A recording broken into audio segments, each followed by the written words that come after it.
Muy buenas tardes a todos y a todas. Es un gran placer darles la bienvenida a esta conferencia de la doctora Lorgia García Peña, distinguida dominicanista radicada en los Estados Unidos.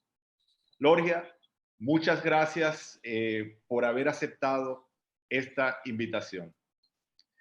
Veo muchas caras conocidas, profesores eméritos, directores de departamentos, jóvenes investigadores y caras nuevas de hispanistas con quienes no he tenido todavía la oportunidad de intercambiar directamente. Para quienes no me conocen, mi nombre es David Puig y soy desde febrero de 2021 el nuevo embajador de la República Dominicana en Nueva Delhi. Aunque recién llegado, mis vínculos con la India se remontan a ya 15 años, al 2006, cuando estuve asignado por 4 años a nuestra embajada como consejero y empecé a trabajar con algunos de sus departamentos. La conferencia de la doctora Lorgia García Peña es la primera actividad que organizo como embajador pensada y dedicada a la comunidad de hispanistas de la India. Veo que esta comunidad crece, que hay cada vez más centros de enseñanza del español y de las culturas hispanoamericanas en varias ciudades de la India. Nuestra intención es diseñar con ustedes un programa de actividades continuo para dar a conocer los diferentes aspectos de la cultura dominicana. Ya he hablado con algunos de ustedes de posibles acciones en sus universidades. Estamos trabajando también con el Instituto Cervantes en un ciclo de conferencias de escritores dominicanos, cuya fecha anunciaremos pronto, y otro ciclo de cine. Tenemos ya nuestro blog cultural en la página web de la Embajada, donde cada 2 semanas damos acceso de manera gratuita a cine, música, textos y artes de la República Dominicana. En fin, la conferencia de hoy es una primera conferencia, pero se trata de un inicio en grande. La doctora Lorgia García es una de las más destacadas jóvenes académicas en el campo de los estudios de la cultura y de la literatura de la República Dominicana. Como muchos de los colegas de su generación, ha realizado su carrera en los Estados Unidos, en algunas de las más prestigiosas instituciones académicas de Norteamérica. Hasta hace unos meses fue profesora de lenguas romances y de literatura en la Universidad de Harvard. En septiembre de 2021, es decir, hace unas semanas, pasó a la Universidad de Tufts, donde asume la dirección de un nuevo centro. Su primer libro, Bordes de la Dominicanidad, publicado en inglés y en español, se concentra en el análisis de los discursos históricos y literarios en la constitución de una noción de la identidad dominicana que ha sido cuestionada por voces llamadas disidentes, marginales o fronterizas. Su nuevo libro, Translating Blackness, tiene como eje el análisis de la latinidad en el mundo de hoy, leyéndola como el resultado del movimiento de personas e ideas en el espacio geográfico e imaginario. La doctora Lorgia García no es solo una académica destacada, es también una ciudadana convencida de la necesidad de acompañar la crítica académica con el compromiso social. Creo que la mejor descripción de este compromiso lo da ella misma en su perfil de Twitter, que les invito a seguir. Allí se describe como a scholar, writer, mama who believes that Black lives matter everywhere, that no human is illegal, that love is love, and that we must decolonize the university. Lorgia ha estado involucrada activamente en la defensa del acceso a la educación de los indocumentados en los Estados Unidos, en particular durante los muy difíciles tiempos de Trump. También ha entendido que educar implica construir instituciones que estén acordes con los tiempos. De ahí su llamado a la creación de espacios en las universidades norteamericanas para los estudios latinos y dominicanos. Hoy la doctora Lorgia nos estará presentando un panorama de la literatura y de los estudios dominicanos desde su perspectiva. Su perspectiva es migrante, crítica, atenta al género y a la cuestión racial, abierta a las manifestaciones literarias que desafían las categorías como la performance. ¿Qué se está escribiendo en la República Dominicana y la diáspora dominicana en los Estados Unidos? ¿Cómo y dónde se está leyendo ese cuerpo literario? Esas son algunas de las preguntas a las que la doctora Lorgia nos dará respuesta en los próximos 40 minutos. Luego, abriremos el espacio para el intercambio, preguntas, respuestas, comentarios. Lorgia, bienvenida y te dejo la palabra. Muchísimas gracias, David, y muchísimas gracias a la Embajada Dominicana en Nueva Delhi por la invitación y, por supuesto, a cada uno de ustedes que me acompañan en esta tarde, que para mí es mañana, así que todavía estoy con mi cafecito de la mañana. Es realmente un gran honor estar aquí con ustedes de manera virtual y espero algún día poder visitarles en persona. Le contaba antes de abrir la conferencia al público, le contaba a los compañeros que mi hijo tiene un deseo muy grande de conocer la India, así que un día de estos, quizás cuando hayamos vencido este reto que nos presenta el COVID-19, viajar en persona y poder compartir con ustedes. Lo que tengo pensado para mi presentación de hoy es darle una visión, digamos que panorámica de los estudios dominicanos, enfocándome en la diáspora, en la producción intelectual y literaria dominicana, eh, de los dominicanos y dominicanas que residen en Estados Unidos y que producen trabajo en inglés y en español. Y en ese contexto compartiré con ustedes un poco sobre mi propia investigación y quizás terminar con una visión hacia el futuro. Hacia donde veo yo se dirigen los estudios dominicanos, es decir. Y bueno, luego espero que podamos tener un intercambio de preguntas y respuestas al final. ¿Les parece un buen plan? Bueno, espero que sí. Tal y como nos demuestra el trabajo de Yolanda Martínez San Miguel, la literatura y la producción intelectual dominicana, al igual que la del resto del Caribe insular hispánico, ha sido marcada por la migración desde siempre, por el vaivén tanto de personas como de productos y de ideas. Desde los procesos de independencia del siglo XIX y que, como sabrán algunos de ustedes, en República Dominicana son tres momentos independentistas, no uno, 1821, 1844 y el final 1865, el pensamiento social y cultural dominicano se ha concebido desde o en diálogo con una diáspora. Los grandes y más influyentes de nuestros intelectuales, desde Juan Pablo Duarte y Gregorio Perón, que fueron fundadores de la nación, hasta José Gabriel García, historiador y archivista, escribieron la nación, es decir, imaginaron la dominicanidad desde el exilio, mientras vivían en otras islas como San Tomás, Puerto Rico, Cuba eventualmente.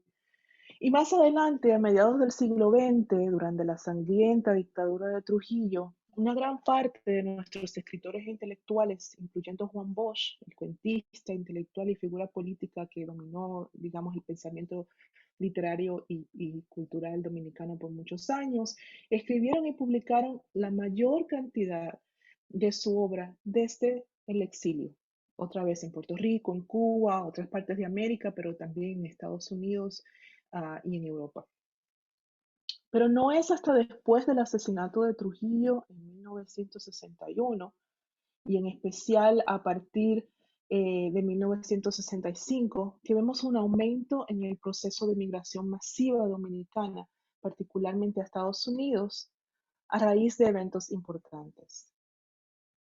La reforma migratoria, mejor conocida como el 1965 Immigration Act en Estados Unidos, el cual abre las puertas a la migración masiva y termina el sistema de cuotas que había establecido hace muchos años y que no permitía la migración de países del sur global. Y luego la revolución de abril.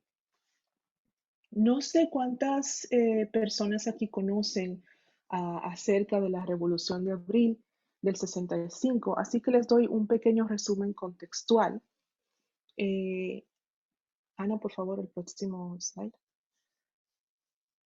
Al caer la dictadura de Trujillo en 1961, el país se había envuelto por una energía de cambios y revolución que nos llevó a elegir como presidente al candidato socialdemócrata Juan Bosch, quien también era un gran intelectual y escritor.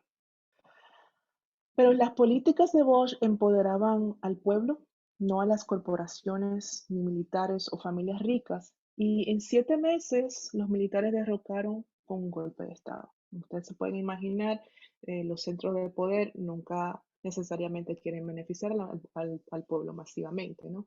Entonces Juan Bosch tuvo que volver al exilio y mientras tanto la migración dominicana, sobre todo a Estados Unidos y a Puerto Rico, siguió en crecimiento. Al mismo tiempo, en el país, el pueblo se empezó a radicalizar y la juventud planteó una revolución. Ahora, tenemos que tener en cuenta que esto está pasando solo un par de años después del triunfo de la Revolución Cubana y en un clima político en el Caribe y en el resto de América Latina que era anticolonial y revolucionario. Entonces, digamos que el mundo está estallando con revoluciones en este momento. Y muchas de estas revoluciones empezaron o crecieron precisamente en los campus universitarios. En Dominicana, la Universidad Autónoma de Santo Domingo se convirtió en los años 60 y 70 en un espacio radical, donde era imposible separar el pensamiento intelectual y la literatura de la política. Y lo mismo pasa, por ejemplo, en México, en la UNAM. Entonces, en Dominicana este clima político llevó a una guerra civil en abril de 65, donde los revolucionarios buscaban el regreso de Juan Bosch, que si se acuerdan, les conté, había sido derrocado por un golpe de Estado, y el respeto a la constitución democrática, que por primera vez se veía, digamos, como una posibilidad en un país que llevaba ya 30 años bajo una dictadura.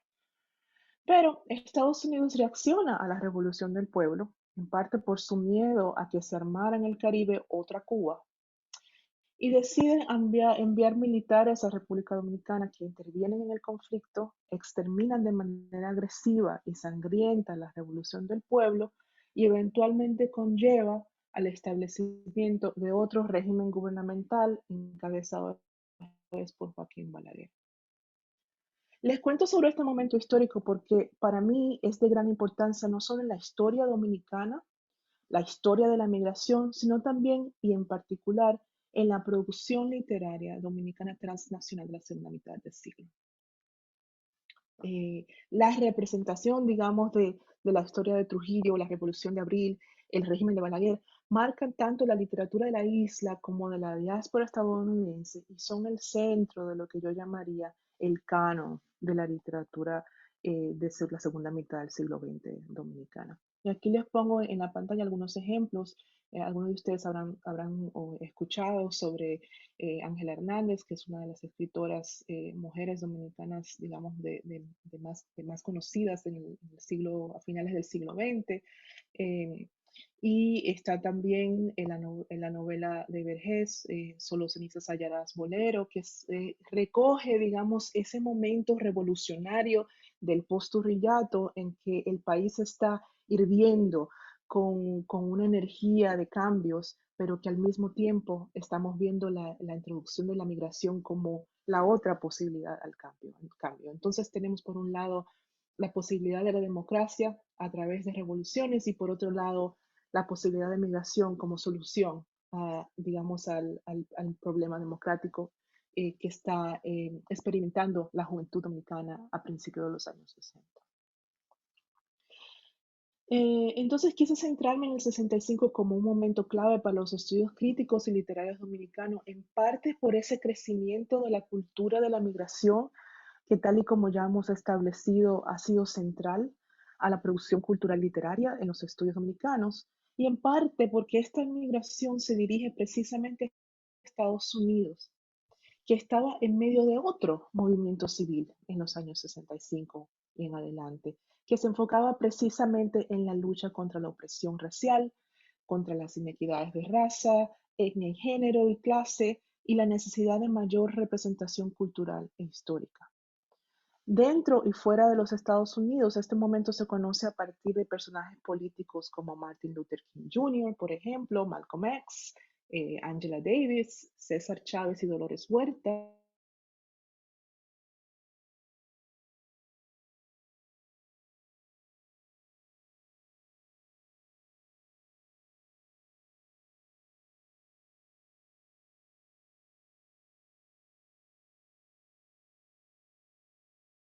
Digamos, para las luchas políticas.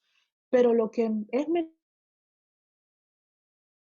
es un momento, no solamente un momento político, pero también un momento cultural importante, porque engendró, entre otras cosas, los programas de estudios étnicos en donde eventualmente residen los estudios dominicanos diaspóricos en Estados Unidos. Entonces, resumiendo, tenemos este momento de mediados del siglo XX, donde dentro de las universidades y dentro del campo intelectual se imagina la posibilidad del cambio, la posibilidad de un cambio donde se centra, digamos, los saberes que no son hegemónicos, donde se empieza a pensar en la posibilidad de un pensamiento anticolonial, y donde empezamos a ver la articulación institucional de estudios de género, de estudios de raza, de estudios de etnia en muchas partes de las Américas y como centro, digamos, de poder desde Estados Unidos. Los estudios étnicos o ethnic studies en inglés nacen a partir de las protestas masivas de estudiantes de color, en su mayoría de ascendencia latina, quienes denunciaron la supremacía blanca y la colonialidad que envolvía la academia y que silenciaba los saberes que vienen del sur global y de sus diásporas en el norte global. Esto es importante notar porque en las universidades norteamericanas todos los institutos y los departamentos vienen, digamos que, formados desde arriba, ¿sí? Los decanos deciden qué nuevo departamento se va a armar. Lo que es diferente con los estudios étnicos es que vienen desde abajo. Vienen por peticiones estudiantiles y por luchas políticas. Y es el único departamento, digamos, en términos históricos, que se institucionaliza en la universidad desde peticiones y luchas estudiantiles. Entonces los estudiantes protestaron con marchas, con huelgas de hambre, con ocupaciones y bloqueos, hasta que San Francisco State University, que fue la primera, accedió a la creación de un departamento de Ethnic Studies que lleva ya medio siglo. Esta dinámica se repitió en otras universidades a lo largo del país. Entonces, precisamente en el momento en que comienza, digamos, que una migración masiva de dominicanos hacia el norte, hacia Estados Unidos, llegan dentro de un clima político efervescente, habiendo salido de otro clima político igual de explosivo, si recordamos el golpe de Bush y la guerra de abril. Para muchos jóvenes dominicanos de la diáspora que logran ir a la universidad, pero también para los que se involucran en las luchas barriales y populares en los barrios de Nueva York, digamos, de alguna manera se extiende el proceso político con la migración. Se expande, se radicalizan y se le añade otras dimensiones como la conciencia de raza y la lucha por los derechos inmigrantes. Entonces, no hay que ser brillante para conectar los procesos políticos que unen a los dominicanos en ambos territorios. Por un lado, la República Dominicana, la revolución política del pueblo, ha sido aplastada por el proyecto imperialista estadounidense, llevando a la gente a una migración forzada para sobrevivir. Pues como escribe Silvio Torres Sayant acerca de la migración dominicana, y creo que esto también aplica a la migración de la India, es que nosotros no nos vamos porque queremos irnos, nos vamos porque no podemos quedarnos.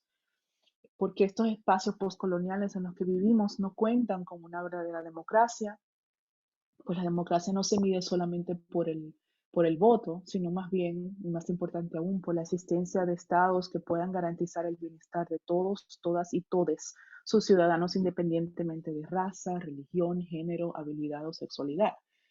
Entonces, en países como la India y República Dominicana, donde esto todavía no es posible, la migración, nos dice Torres Sayant, es siempre una expatriación. Entonces, los expatriados después del Trujillato, digamos, en el clima político de represión que siguió bajo el gobierno de Balaguer, llegan a Estados Unidos, al igual que los migrantes de la India que residen en Inglaterra, por ejemplo, país que sostiene y causa estos males a través de su brazo colonial, y están llegando también al centro de poder, a las entrañas de la bestia, como diría Martí. Y desde ahí se vuelven a experimentar otras formas de opresión. Entonces los dominicanos diaspóricos en Estados Unidos se convierten también en US latinos, y parte de otra lucha larga colonial que se articula precisamente a partir de la expansión territorial de Estados Unidos al norte de México y al Caribe, tomando posesión de Puerto Rico y de la frontera México-americana. Pero por el hecho de que República Dominicana es un país racialmente negro, es decir, un país formado en gran parte por personas de la diáspora africana que fueron esclavizadas por los europeos, al llegar a Estados Unidos también entran en un diálogo cercano con los movimientos radicales negros, sirviendo como un puente, digamos, a dos comunidades que tendían a verse en competencia o como diferentes. Y es en este marco político-social que los estudios dominicanos diaspóricos entonces conectan el aquí y el allá históricos y geográficos. Sirven como, digamos, como un hilo conductor para exponer la relación desigual que existe entre Estados Unidos y la República Dominicana y cómo esa relación afecta a los seres humanos en el día a día. Si bien a lo largo del siglo XIX y la primera mitad del siglo XX, la intelectualidad y la producción literaria dominicana se preocupaba por el proyecto de la nación, la esencia de la dominicanidad, digamos, al final de este siglo XX y desde la diáspora, esta preocupación se inclina por mirar la relación entre imperialismo, dictadura, migración, y trayendo atención a la importancia enorme de Estados Unidos como potencia colonizante en los procesos políticos y sociales de América Latina y sus efectos en la presente exclusión y violación de derechos civiles de ciudadanos de color. Entonces, los estudios dominicanos en la diáspora nacen desde ese espacio político, y es importante entender que nacen desde un espacio político, no desligados, digamos, de lo que está pasando con la población dominicana.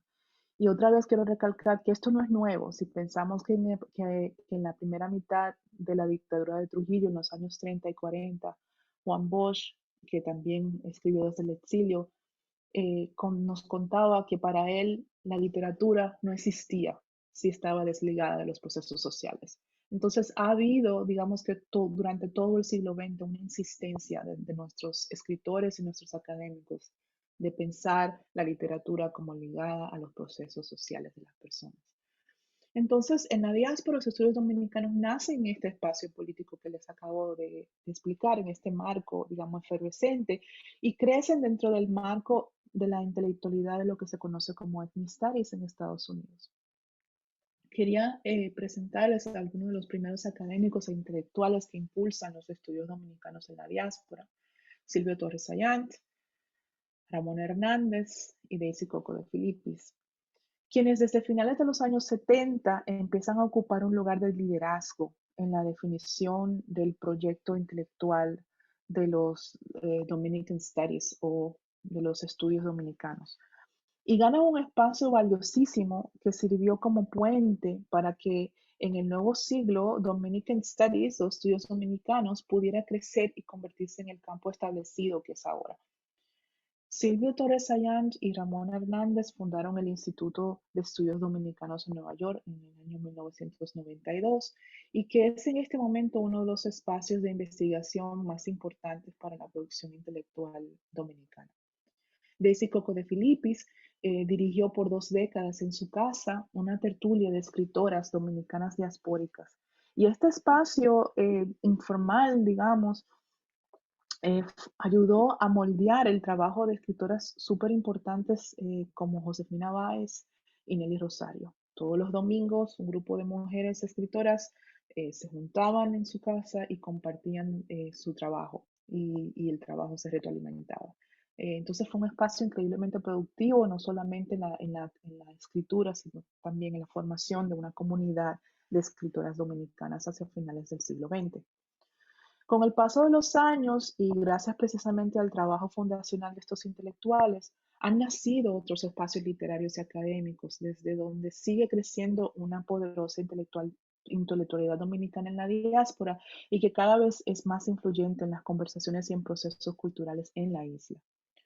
Lo que me gustaría ahora es contarles un poco sobre el momento en que nos encontramos ahora en el campo de los estudios dominicanos en la diáspora, compartirles sobre las obras más influenciales o influyentes e importantes de la última década, incluyendo la literatura diaspórica, y compartirles cuál ha sido mi rol, digamos, en ese marco.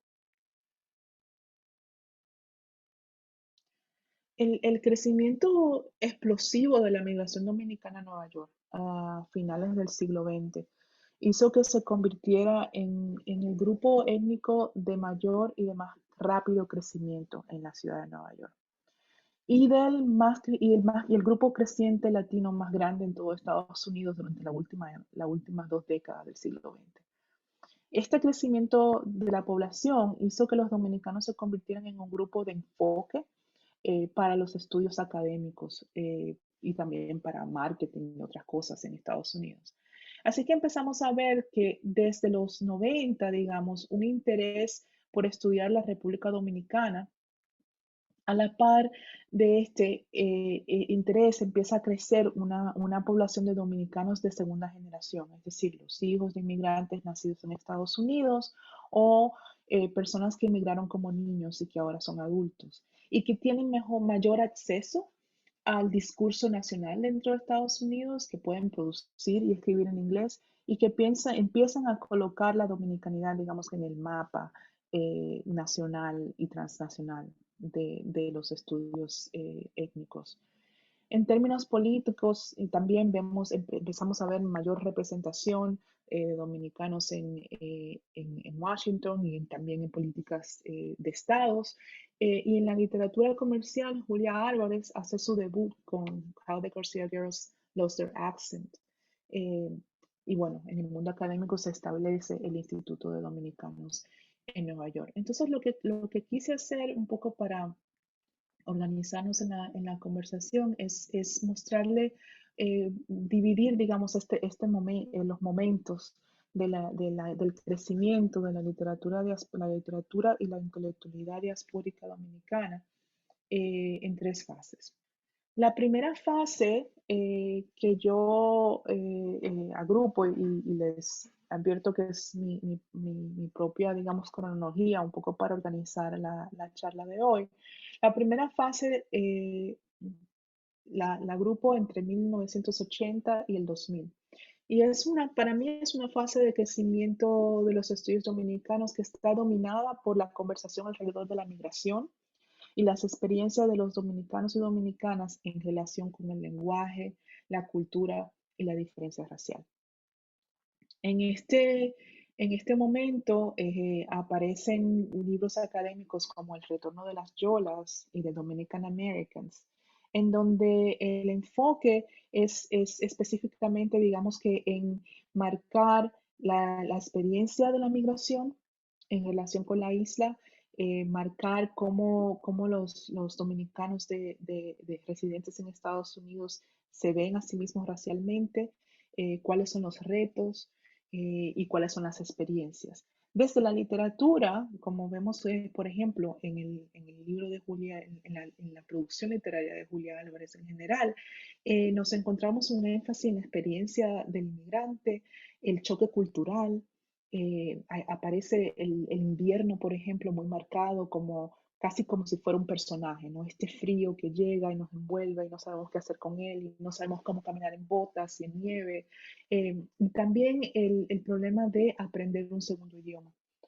La diferencia entre generacional.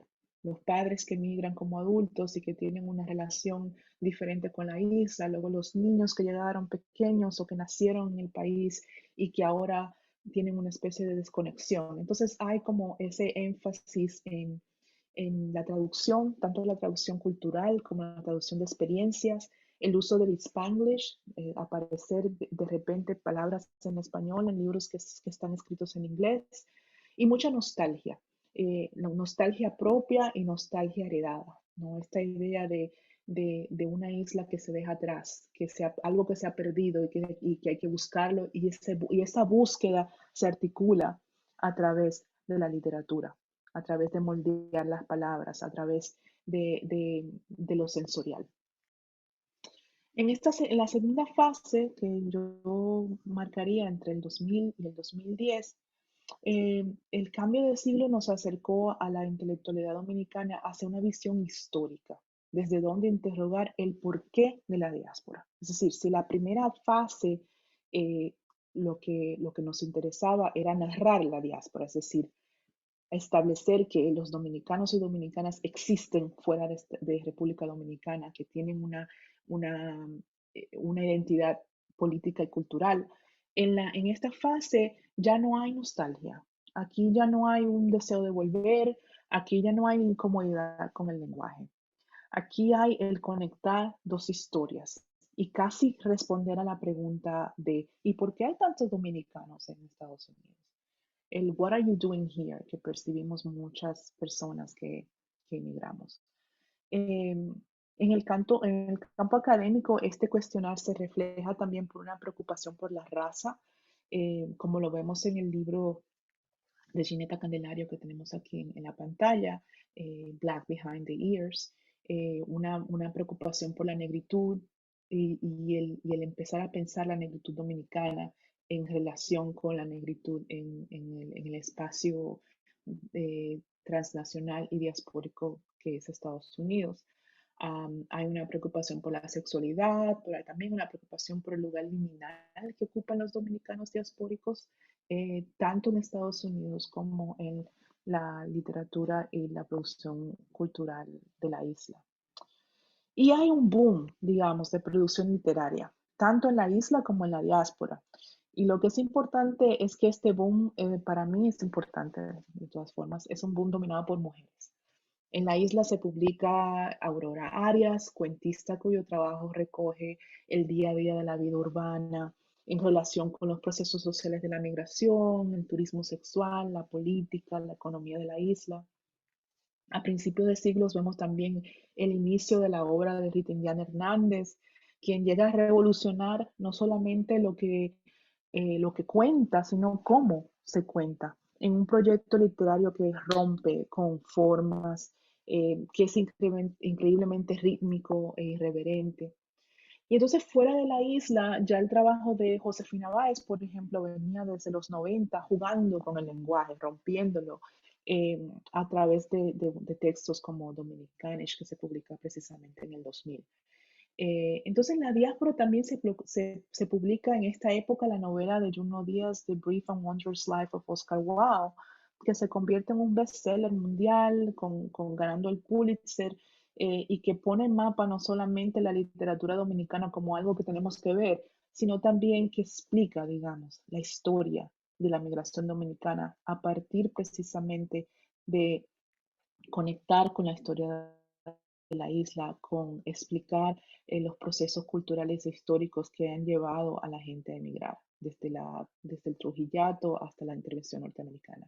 Y esto es algo que también recoge el trabajo de Nelly Rosario, sobre todo su novela The Water Saints, Song of the Water Saints, donde la novela está casi que dividida por procesos históricos, empezando con la intervención norteamericana del siglo XX, de principio del siglo XX, en 1916, pasando por el Trujillato y eventualmente llevándonos hasta el momento con que inicié yo hoy, de 1965, y la migración masiva. Entonces, es casi como un manual para entender la dominicanidad diaspórica, pues nos presenta varias generaciones de mujeres y cómo esas mujeres experimentaron la historia hasta llegar al proceso de la migración.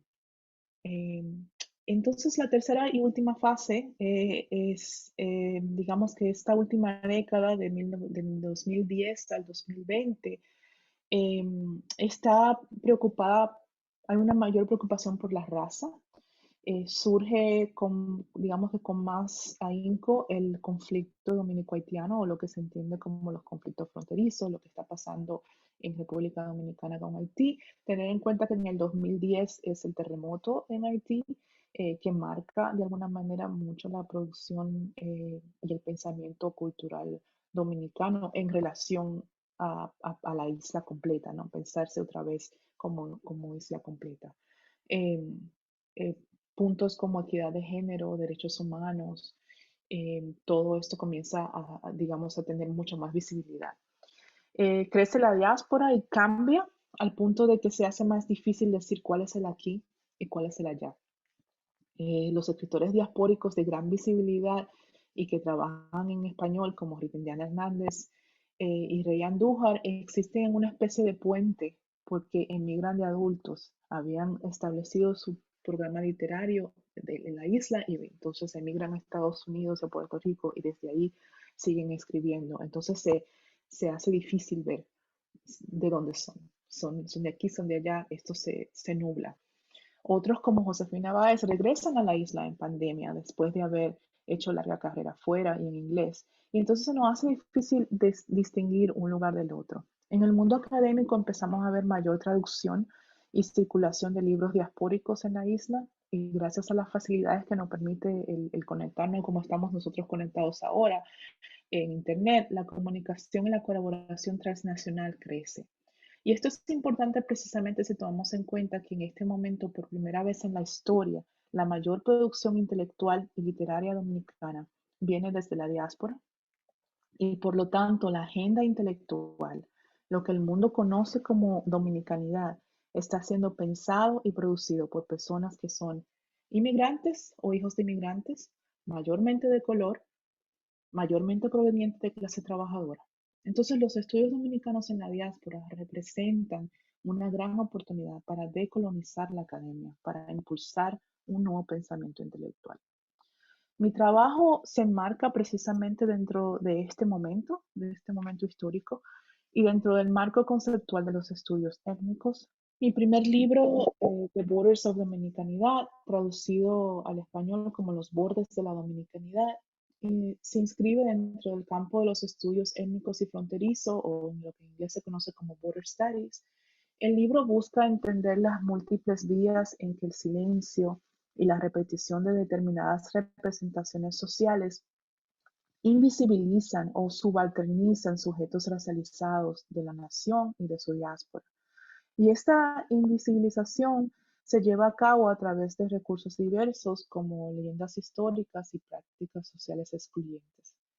Mi trabajo pone en diálogo la literatura y el archivo oficial histórico, empezando en el siglo XIX y el proceso fundacional de la nación y terminando en el siglo XXI. Y un tema central de mi proyecto es el rol que ocupa tanto Estados Unidos como potencia y Haití como país vecino en la formación del imaginario racial y étnico de la dominicanidad. Para ello me enfoco en 5 momentos históricos que transversan la historia de la formación racial dominicana. Estos son los momentos: el asesinato de 3 niñas y su padre en 1822 durante la unificación de la isla con Haití, mejor conocido como la leyenda de las Vírgenes de Galindo; el asesinato de un líder religioso, Oliverio Mateo, durante la intervención norteamericana en Estados Unidos, de Estados Unidos en República Americana, perdón; la masacre de más de 20.000 haitianos en 1937, la intervención norteamericana del 65 y el terremoto de Haití en el 2010. Y para mí, cada uno de estos momentos sirven como ejemplo para poder entender cómo se ha formado la identidad racial dominicana en relación tanto con Haití, con quien compartimos la isla, y con Estados Unidos, como, digamos, como una frontera imaginaria que existe desde la segunda mitad, por lo menos, del siglo XIX. Hay varios conceptos que yo introduzco en el libro y que sirven para analizar cada uno de estos momentos. El más importante es la idea de contradicción, eh, que para mí sirve para repensar cómo reescribir y cómo releer los archivos hegemónicos históricos que dominan, digamos, la intelectualidad en el mundo. ¿Sí? La mayoría de de los espacios eh, formales, digamos, donde se mantiene la historia oficial, eh, han sido creados por poderes coloniales.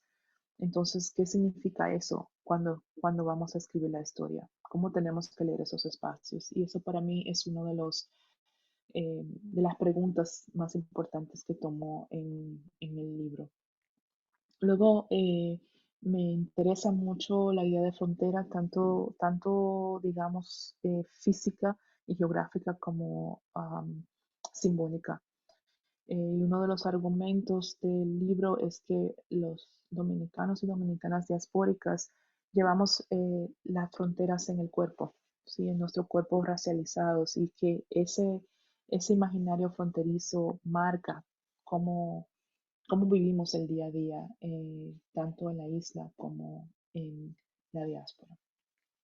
Entonces, estos conceptos muestran ayudan, digamos, a desarrollar los 5 capítulos que integran la obra, y está dividido en 2 partes. La primera presenta los mecanismos a través de los cuales se fundó el Archivo de la Dominicanidad, es decir, las fuentes con las que por diversas vías y en distintos momentos la cultura hegemónica constituyó documentos y relatos que permitieron fundamentar las nociones de lo que es ser dominicano o dominicano. Y la segunda parte se enfoca más bien en la visión o el papel de la diáspora para desconstruir ese archivo. Pues básicamente el libro trata de rastrear esas contradicciones presentes en los relatos que constituyen la dominicanidad, a partir de una conversación entre historia y literatura. El trabajo analiza críticamente cómo las dicciones hegemónicas se proyectan en los cuerpos racializados para trazar una frontera que permita legitimar el proyecto excluyente de la nación.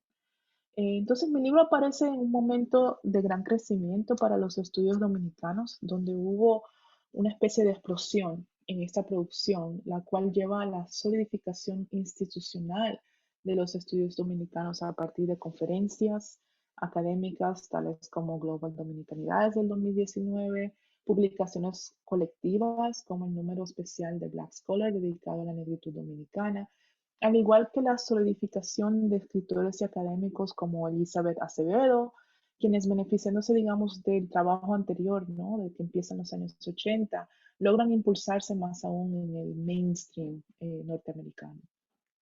Otro punto importante es que es un momento en que los escritores y escritoras dominicanos de la isla también empiezan a emigrar, a cruzar al inglés a través de traducciones, como es el caso de Aurora Arias, y como la inteligencia transnacional, como es el caso de, y a la inteligencia internacional, como es el caso de Rita Indiana Hernández, por ejemplo, que ahora es profesora residente en la Universidad de Nueva York, o de Ray Andújar, quien escribe desde Chicago. Entonces hay un crecimiento entre las relaciones, entre las relaciones de la isla y la diáspora, y entre escritores emergentes en ambos lados de la isla.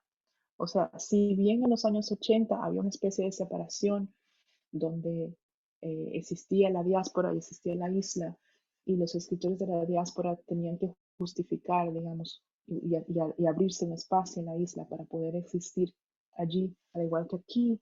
Ahora esa relación es más simbiótica, y los escritores que están subiendo, los chicos jóvenes que están empezando a escribir, se imaginan siempre, aunque nunca hayan emigrado, se imaginan siempre en ese puente, en ese vaivén. Y eso es muy interesante, eh, para, digamos, con vista hacia el futuro. Entonces, para terminar, ¿cómo vemos pues el futuro de los estudios dominicanos? Como les he contado a lo largo de la charla, la literatura y la producción intelectual dominicana ha ido creciendo cada vez más y en conversación con la diáspora. Gracias a los movimientos de las luchas civiles y las luchas por la equidad dentro del pensamiento académico que permitieron la existencia de los estudios étnicos, incluyendo los estudios latinos en los Estados Unidos, la dominicanidad tiene un espacio creciente e importante dentro del mundo intelectual transnacional.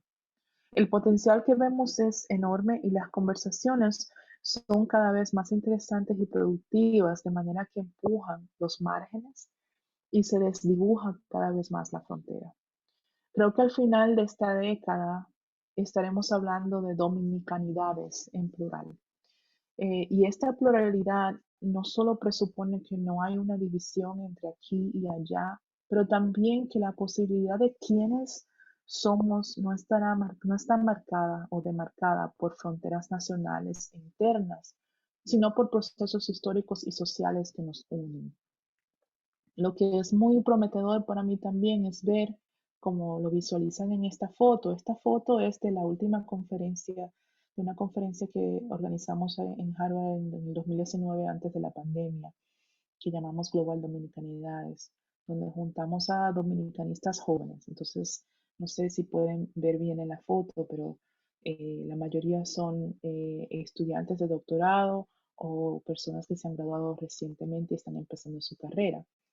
Entonces, como se visualiza en la foto, los estudios dominicanos están en manos de gente joven, de mujeres, de personas queers, de migrantes, que han experimentado por siglos la exclusión de la nación y de los archivos que la componen. En un momento en que se ha llamado en el mundo, ¿no?, a la decolonización de la universidad, de la hegemonía europea del saber, en este momento en que las sociedades estallan, digamos, reclamando la igualdad de derechos para todos, todes y todas las personas. El futuro de estudios dominicanos es un ejemplo importante de hacia dónde podemos dirigirnos si le damos el espacio que le hemos negado a los silencios y a las personas silenciadas. Muchísimas gracias y bienvenido al diálogo. Muchísimas gracias, Lorgia. Yo de entrada tengo varios comentarios, preguntas, o sea, me surgen varias inquietudes que quisiera compartir, pero creo que mejor empezar dando la palabra a nuestros amigos de la India. Veo que la doctora Sonia Gupta está escribiendo algo, bueno, está felicitándote por la presentación. Yo sé que la doctora Gupta ha estudiado un poco la literatura dominicana porque escribió un texto sobre Aida Cartagena Portalatín, aunque no ha sido su campo de estudio principal. Sé que está también presente Siddharth, que está trabajando sobre Julia Álvarez, que tú mencionaste. O sea que hay gente aquí que, digamos, que conecta inmediatamente con lo que tú dices y otras personas que lo están descubriendo, ¿no? Descubriendo este mundo de la cultura y la literatura dominicana. Entonces, preguntas, comentarios, dejo la palabra.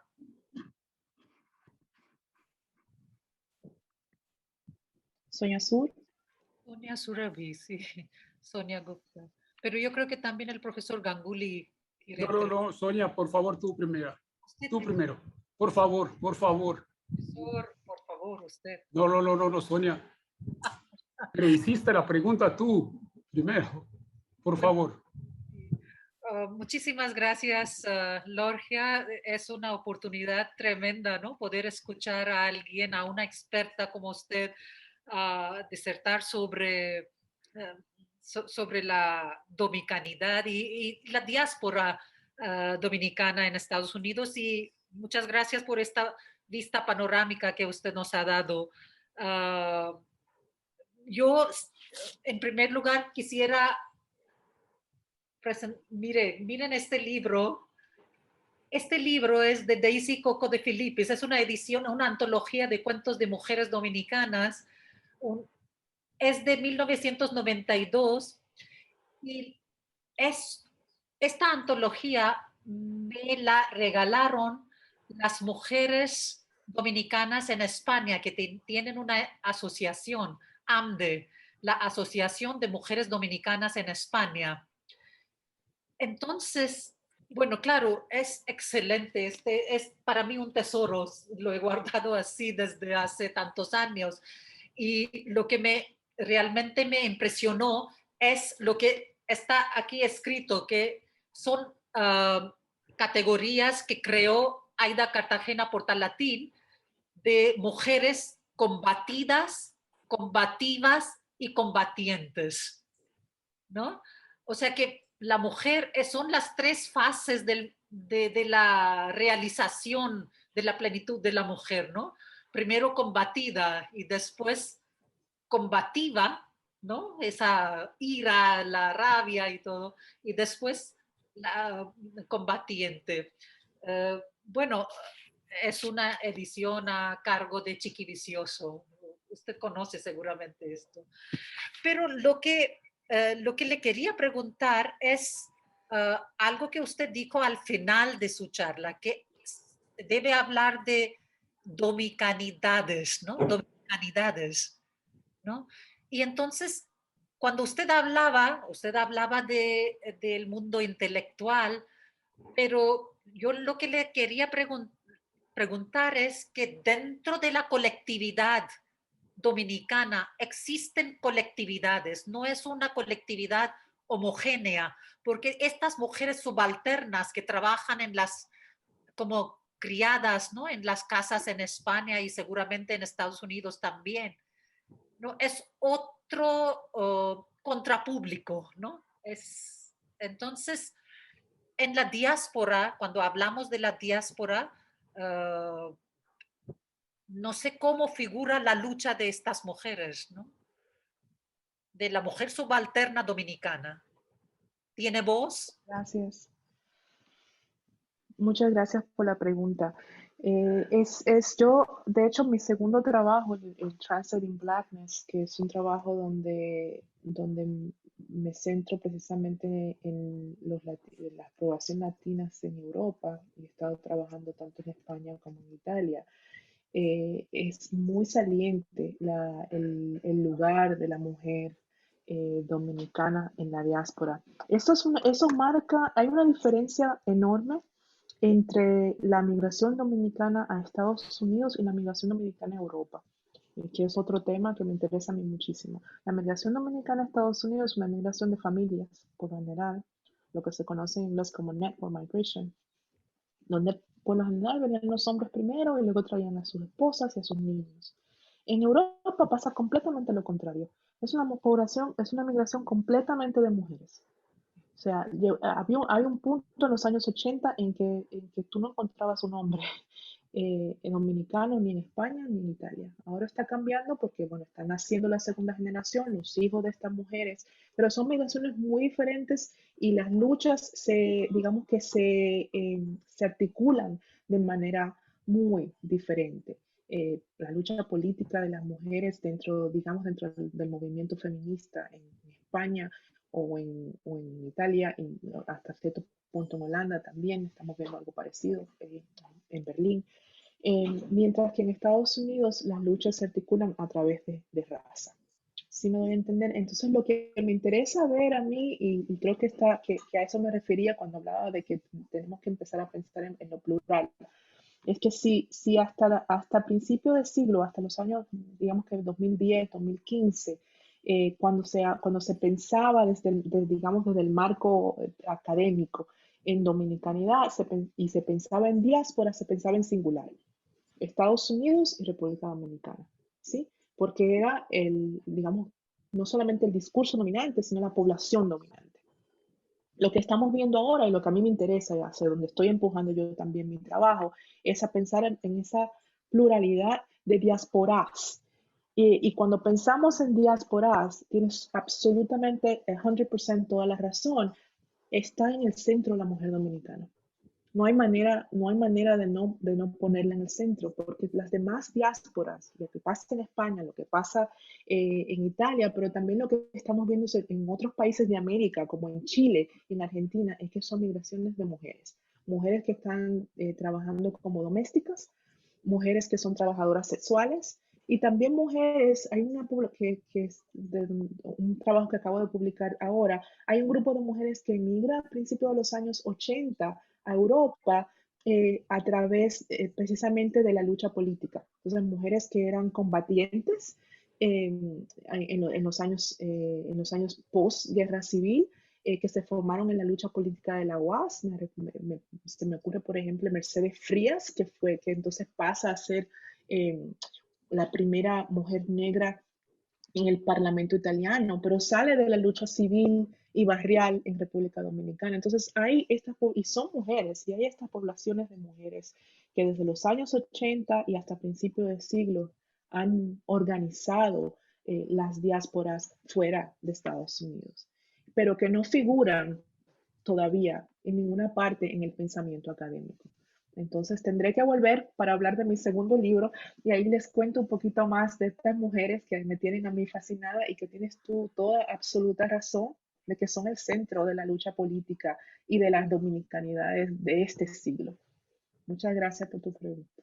Y simplemente tal vez un comentario complementando, Sonia, esa población dominicana tal vez no aparece en la literatura dominicana todavía representada, pero sí aparece cada vez más de pasada, no como sujeto central dentro de la producción cultural española, ya sea en la literatura española o en el cine español. O sea, el personaje dominicano y la mujer dominicana, si uno repasa, ese sería un trabajo interesante y no sé si existe realizarlo, se constituyen en un sujeto y habría que ver cómo está representado y qué tipo de sujeto es, ¿no? O sea, que tal vez Lorgia Isa tiene más, digamos, información que yo sobre. Sí, hay mucho más quizás en el cine. Entonces, por ejemplo, desde finales de los 90 vemos, por ejemplo, Flores del Otro Mundo, esta película española donde hay del 95, me parece, 96, donde aparece la mujer caribeña en general, pero uno de los personajes principales es una mujer negra dominicana y nos cuenta un poco como toda esta experiencia de emigrar y la cuestión de los papeles. Hay mucho más desde la sociología, digamos, los estudios sociológicos. Luis Guarnizo ha publicado cosas muy interesantes desde finales de los 90, mucho más que la literatura, también en el mundo cultural, en el hip hop, por ejemplo, o en la cultura visual. Estamos viendo más autorrepresentación en lugar de representación del otro. Pero como vemos en Estados Unidos, por ahí empieza, ¿no? Entonces, primero es el crecimiento y la importancia, digamos, que tenga la población política dentro del espacio diaspórico. Entonces empezamos a ver el interés por estudiarlo, o sea, como nos convertimos en objeto de estudio. Y eventualmente lo que pasa en Estados Unidos un poco más rápido por esta suerte que les conté, ¿no? De los estudios étnicos y que hay la estructura académica para esto, que no es el caso en Europa. eh, Empieza la autorrepresentación, no nos estamos contando nosotros mismos, que es muy diferente. Entonces, eso es lo que yo espero ver próximamente, ¿no? En Europa, ver un poco más de eso, pero hay menos hay menos estructuras académicas que permiten esto, porque los estudios étnicos hasta ahora han sido, digamos, que un caso especial en Estados Unidos y que justo ahora es que empieza a expandirse a lugares como Inglaterra y otras partes de Europa donde se empieza a abrir estos espacios que no habían. Entonces cuesta más, digamos, cuesta más la publicación, cuesta más la representación, pero no es que no haya. Además, sí en Estados Unidos ha habido la oportunidad de escribirse. La lucha que se está dando en España y en Italia, por ejemplo, que son los casos que tengo más frescos, es, digamos que es de la calle. O sea, hay cosas tangibles que las mujeres necesitan y que las están peleando. Entonces no se está dando esta lucha desde el espacio académico, sino desde la lucha política en los espacios de eh, inmigrantes, pero también de feministas, ¿no? Eh, eso es lo que estamos viendo hasta ahora, pero próximamente va a haber una explosión.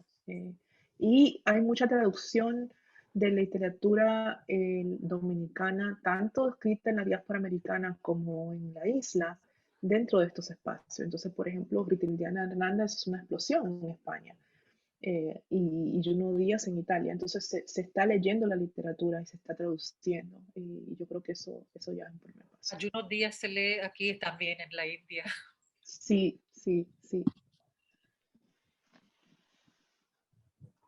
Profesor Ganguly. Muy bien, muy bien. Muy buenas tardes. Excelente presentación.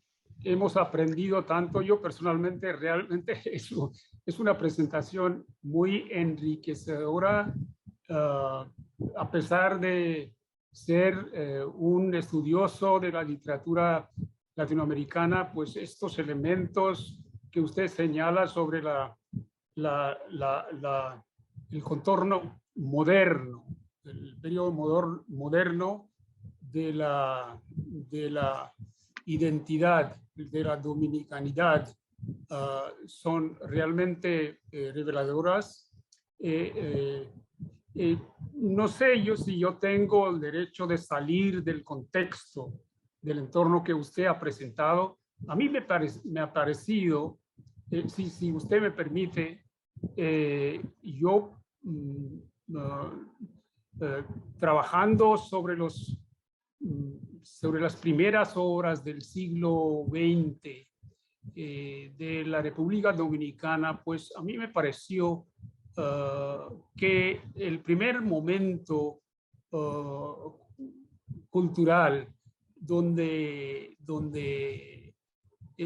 la República Dominicana presenta su identidad ocurre a través de personas como Sáenz Peña. Es decir, en su libro, gran libro, ¿no?, sobre la literatura latinoamericana, ahí presenta esa posibilidad de la adquisición de la polifonía espiritual. Es decir, hay una aceptación de la literatura, por ejemplo, ese contacto con Tagore a principios del siglo XX. Entonces, él lo ve en su gran trabajo, ve la introducción de ese del oriente, del este, como un gran momento, quizás el primer momento cultural que puede definir la modernidad, que se puede definir como proyecto contramoderna en el sentido de ir contra aquel proyecto que estableció Europa antes, ¿no?, con su conquista, con su cohesión del comercio y de su proyecto político antes. Entonces, ese proyecto anticolonial, a través de la aceptación de la posibilidad del misticismo oriental, en lugar de lo que él llamó monoteísmo católico, ¿no?, esa aceptación del politeísmo. Entonces, romper la monopolio del catolicismo. Ese también fue uno de sus metas. Entonces, ese proyecto que es casi contramoderno en el sentido de ir contra del proyecto anterior de modernidad de Europa. Entonces, ahí empieza la aportación de un dominicano a través de su apertura al orientalismo, a Tagore. Entonces, él entra en Tagore estudiando tantas obras suyas, reescribe un poema suyo. Me acuerdo de su presentación en ¿cómo se llama? En la revista de Minnesota, una explicación de un poema que se llama El Niño, Child, Shishu, pues está muy ocupado y al mismo tiempo él está con la Revolución Mexicana, los primeros momentos. Entonces, su militancia tiene doble filo, es decir, la espiritualidad universal que presenta Tagore, que viene del este, y al mismo tiempo la militancia que participa con la Revolución Mexicana en los primeros momentos. Entonces, diría yo que podría conectarse esa militancia que viene después, la que usted explica tan fascinantemente en la obra de tantas personas, con una historia de cambios de perspectiva, de punto de vista, que introdujo el país o la isla desde mucho antes, es decir, 1910 hasta 1930, 20 30 años de estos trabajos que hicieron ellos y sus compañeros. Entonces, yo diría que para mí un reto sería cómo enlazar todo lo que presenta usted como, ¿no?, ese elemento militante, cómo enlazarlo con lo que Santo Domingo había producido antes, en el sentido de trabajos culturales. No sé si esta perspectiva sirve o no, pero de repente me ocurre la idea y lo he presentado ante una personalidad como usted, que es una autoridad sobre la literatura actual. No sé qué es lo que diría, cómo reaccionaría usted.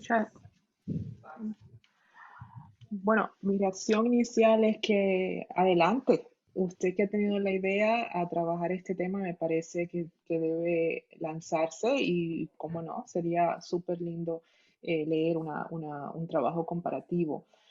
Como recordarán al iniciar de mi presentación, uno de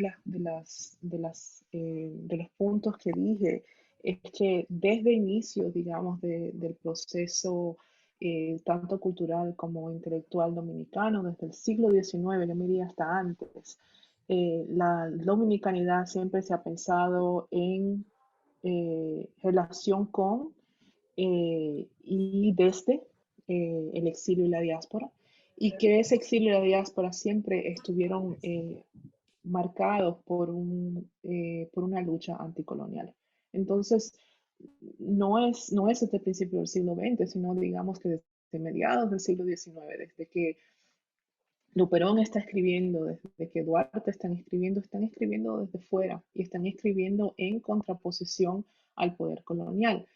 Entonces yo me quise centrar en este momento histórico porque, bueno, era el punto de la presentación, pero por supuesto que hay conversaciones múltiples y esas conversaciones múltiples y hay también hilos conductores mucho más largos. Si bien podemos pensar, por ejemplo, en Juan Antonio Alix, que estaba escribiendo a finales del siglo XIX y que también está mirando en contraposición a la hegemonía europeizante, digamos, de la literatura dominicana. Él está mirando a, digamos, que a las décimas, que a la literatura que viene del pueblo, que a los saberes que vienen de la gente, ¿no? Y eso siempre ha existido, no solo en República Dominicana, sino en todas partes. Siempre ha habido, digamos, que una literatura dominante y hegemónica, y por el otro lado siempre ha habido una contra a esta literatura y a este pensamiento hegemónico. Y eso es lo que enriquece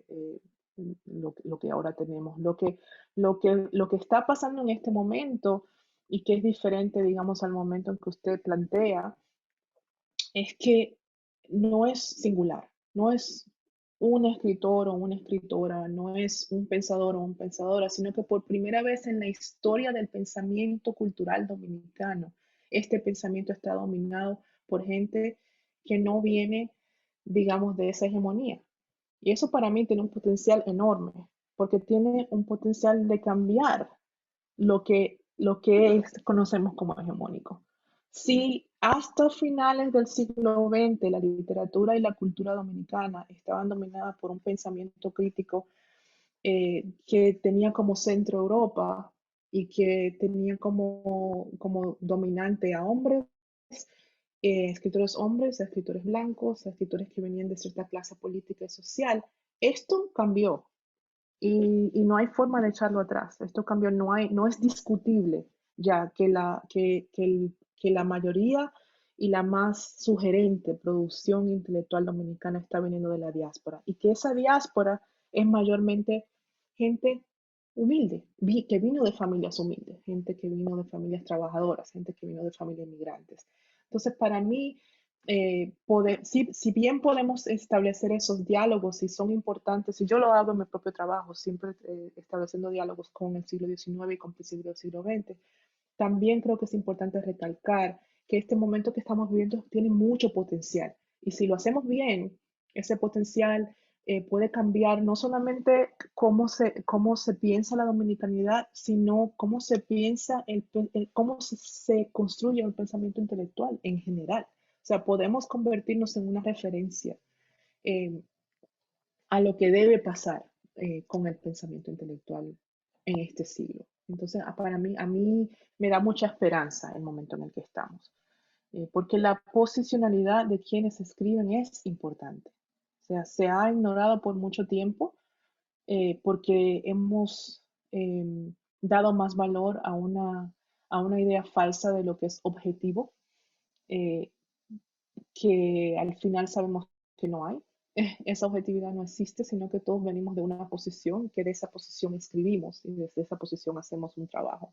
Entonces, el hecho de que en este momento la posicionalidad de las personas que están escribiendo y trabajando desde Dominican Studies en la isla y fuera, el hecho de que esa posicionalidad sea otra, que venga de lo que ha sido una otra edad por tantos años, para mí es un momento que tenemos que agarrar y que no lo debemos dejar ir. Y eso no significa no establecer esos diálogos y esos hilos son muy importantes y creo que mucha gente sí lo está haciendo, pero no perder digamos, el norte de que este es un momento crítico súper importante y que si lo hacemos bien podemos revolucionar la academia.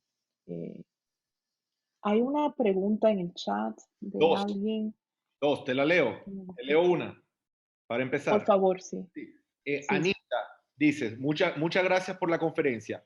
Una pregunta, ¿cuál es la percepción dentro de la República Dominicana sobre la literatura diaspórica? ¿Hay perspectivas, conversaciones críticas, sea sobre los temas tratados o sobre el tratamiento de los mismos temas? Muchas gracias, Anita, por esa pregunta. Mira, está en cambio, digamos que cómo se percibe la diáspora o la producción cultural y literaria de la diáspora en la isla. Yo diría que hasta hace unos 10 años había más resistencia y más sospecha, digamos. A mí me pasó, por ejemplo, que un momento que fui a presentar el tema de mi libro, alguien en la audiencia me interpeló pero tú no eres de aquí, ¿no? Con esta como división. Eso ha cambiado en la última década muchísimo.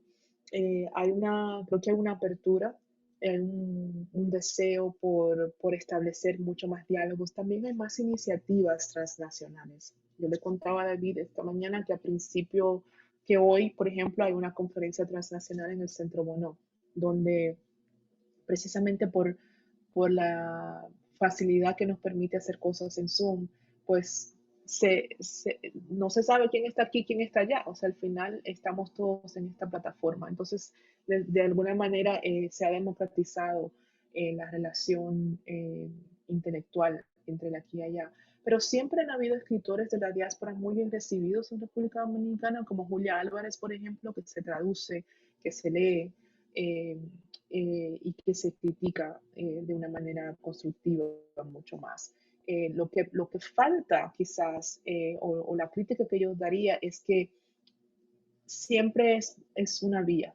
O sea, hay mucho más de la diáspora que se lee en República Dominicana que al revés. Entonces yo creo que el reto es cómo lograr que lo que se está produciendo en República Dominicana, que el trabajo intelectual y literario que se está produciendo en República Dominicana también se traduzca al inglés, también circule en otros espacios. Y creo que hay, por lo menos hablando por mí misma, hay mucho interés desde muchos de nosotros que estamos en la diáspora de utilizar los recursos que tenemos en nuestras instituciones para facilitar esta traducción y este diálogo. Pero sí es una pregunta excelente. Yo creo que estamos en un momento interesante de mucha apertura y de mucho cambio, donde una vez más me parece que hay esperanza de que esta división que después de mucho tiempo ha existido entre aquí y allá se empiece a, si no desaparecer, por lo menos problematizar y que podamos incluir nuevas diásporas, como nos invita Sonia, eh, al diálogo también, porque no es solamente dos espacios, sino es múltiple, es plural. Y creo que eso está pasando mucho más rápido en los últimos años de lo que hemos visto anteriormente. Te ¿Hay leo la otra pregunta, próxima. David? Sí, Sí, por Ari favor. Nair te agradece por la excelente conferencia. Se presenta, dice que es docente investigador en el estado de Rajasthan, hizo sus estudios de maestría y doctorado en historia en la UNAM, donde dice, trabajé sobre Fray Bartolomé de las Casas y hice una disertación doctoral sobre este fraile y sus escritos. Estoy acostumbrado a la opinión de diferentes secciones de la sociedad mexicana sobre este fraile, pero quisiera saber la opinión de la gente y los académicos de la República Dominicana en cuanto a este fraile, su activismo y sus escritos. Me surge esta pregunta porque C.L.R. James, el famoso historiador de Trinidad, le ha echado la culpa al fraile por haber sido responsable de introducir la esclavitud negra en América. Por ello, quisiera saber cómo se han representado al fraile en los estudios dominicanos en particular y en African American Studies o Black Studies en general. Le agradezco mucho a la Embajada Dominicana en Delhi y al embajador. Bueno, ahí está la pregunta. Buena pregunta. Yo concuerdo con Sierra James, entonces no me atrevería a decir que yo represento la visión dominicana. Entonces, ojo que yo estoy hablando de cómo yo veo al Fray de las Casas, pero hay simplemente hay evidencia histórica de que de las casas en su afán, digamos, por proteger a las poblaciones nativas en las Américas, aboga por que se trajeran esclavos negros al Caribe y al resto de las Américas. Entonces, toda su narrativa es una narrativa de sustitución, donde los negros africanos vienen a sustituir la mano laboral, digamos, de los nativos taínos y del resto de las Américas. Entonces, es realmente para mí la articulación que hace C.L.R. James es acertada eh, completamente, tiene muchísima base histórica. O sea, su visión es que los negros africanos eran menos humanos que el resto del mundo. Entonces, es una visión completamente problemática. Ahora, yo me atrevería a decir que no se estudia demasiado de las casas, por lo menos no desde estudios dominicanos. Hay trabajos aquí y allí, pero no es una figura central en los estudios coloniales dominicanos. Hay más, digamos que sobre Colón, sobre Nicolás de Obando, y parte es por el poco tiempo quizás que pasó de las casas en Dominicana en comparación con México, por ejemplo. Dentro de los estudios, dentro de African American Studies, los estudios caribeños siguen existiendo como una nota al calce, muy pequeñitos.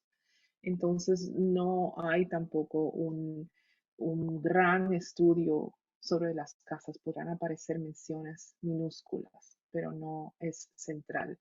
Dentro de los estudios afrocaribeños, sí, o sea, de la misma articulación de C.R. James, la vemos más adelante en Trujillo, la vemos más adelante en Silvio Torres Tayán, en mi propio trabajo, pero no, digamos que no es tan central a los estudios afros como lo es a los estudios indigenistas.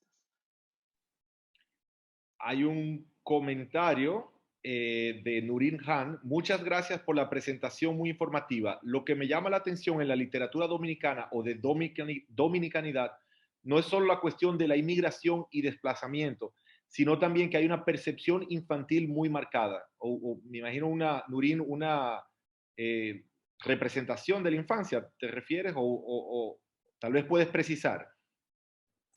Hola David, muchas gracias. Hola Lorgia, muchas Hola. gracias por la presentación. No, lo que pasa es que yo cuando estaba leyendo un poquito sobre la literatura dominicana y también lo que he leído antes, siempre me llama la atención que todos esos escritores tan populares hoy, entonces ellos siempre tienen su novela con la percepción infantil, lo que le había pasado. Y es como, no es solo la pena que han sufrido de desplazamiento, es también como quieren mantener su idea de República Dominicana.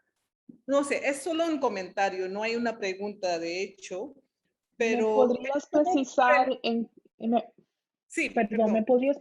podrías precisar si estás hablando de la literatura de la diáspora en inglés?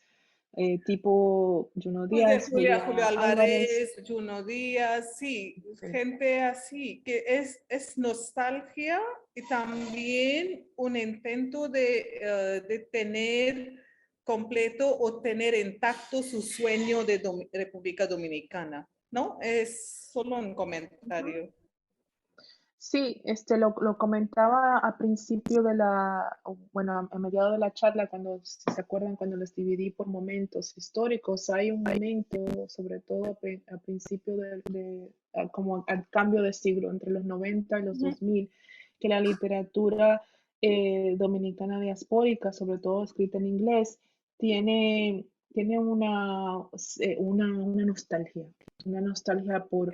o si bien por la isla de la niñez, o si bien por la isla de los padres, algo perdido, pero también es lo que en inglés se llama coming of age narrative, el contar, ese crecer que marca toda la literatura de la migración, no solamente la dominicana, sino la literatura de migración en español. Lo vemos No con solo en Juncal inglés, Angarí, sino por también ejemplo. en castellano, sí. Sí, en castellano no, entonces y tiene que ver con esa experiencia de la migración, tiene que ver con sobre todo cuando emigras como niño, se te queda la isla como niño, sí, es como percibes el mundo, ¿no? Pero también tiene que ver con este momento de posicionarte en medio de dos culturas, en donde es casi como elegir, ¿no? Una cosa que pasa, por ejemplo, con otras literaturas diaspóricas, Cristina García, por ejemplo, con Dreaming in Cuba, Soñar en Cubano, lo vemos en ella también, ¿no? Entonces hay como las generaciones, o sea, la voz que narra es la voz del niño, tienes toda la razón. Y esta voz del niño está tratando de conectar con la abuela que está en la isla, por ejemplo, y no logra, no logra exactamente volver. Entonces, esta imposibilidad de volver y nostalgia por encontrarse, ¿no? Y yo creo que lo vemos también en algunos de los textos escritos en la isla. Por ejemplo, Ritiliana Hernández Papi se escribe desde la voz de una niña de 8 años. Y aunque no es una narrativa de la diáspora, yo diría que sigue siendo una narrativa de la migración, porque es la voz de una niña que se queda y que su papi se va, ¿no? Y entonces es cómo esta niña percibe la migración desde quien se queda. Entonces sí, tiene toda la razón, es dominante, sobre todo en la literatura de principio de siglo, entre el 98, 90, hasta como 2010, hay esta voz de niñez, esta voz de quien busca algo que todavía no lo tiene y que para mí a partir digamos, del 2008 o 2007 con Oscar Wilde cambia a una voz más madura de un narrador o narradora omnisciente que cuenta la historia y que es como respondiendo a esta voz infantil de una década antes. Muchas gracias por la pregunta. Gracias. Dos cosas. Bueno, seguro hay más preguntas, pero respondiendo aquí a lo que dice Nurín, a lo que dices tú, Loria, dos cosas. La obra de Rita Indiana Hernández que mencionas, Papi y sus otros libros que mencionaste en la ponencia, lamentablemente todavía no se conoce lo suficiente en la India y creo que ahí hay una tarea pendiente porque es una obra ya mayor, que está en español y está traducida al inglés y ampliamente disponible. O sea, que yo creo que ahí nos estamos perdiendo en la India todavía de una gran escritora. Y lo segundo que quería comentar es que, bueno, que tú no lo has dicho, pero que tú también emigraste muy joven a los Estados Claro que Unidos. sí. O sea, tú te fuiste teniendo que 12 años, 10, 12 años, no, a los Estados 12 Unidos. años. De eso que está hablando Nurín, que está reflejado en las novelas y de lo que tú misma estás hablando, es también tu propia vida, ¿no? O sea. Absolutamente, lo entiendo perfectamente, con la diferencia de que yo tuve la suerte de poder volver como adulta, eventualmente a hacer mi tesis doctoral, y entonces eso me permitió, digamos que redescubrir República Dominicana de otra manera, pero entiendo perfectamente esta visión esta visión nostálgica, porque es la que te queda hay una manera en la que los que emigramos tenemos como si fuera una cápsula de tiempo en el cerebro. Esa cápsula de tiempo es como un tesorito que uno mantiene para no desconectarse, ¿no? Entonces eso se refleja en el idioma, se refleja en la música, se refleja en la comida, en muchas cosas que nos quedan en la diáspora que quizás ya evolucionaron en la isla, pero hay esta cápsulita de tiempo en la diáspora que la tenemos como así muy guardada, ¿no? Y eso se refleja, por supuesto, también en la literatura. Muchísimas gracias por la invitación. Ha sido un placer compartir con ustedes hoy. He aprendido mucho yo también de sus preguntas y qué bonita experiencia.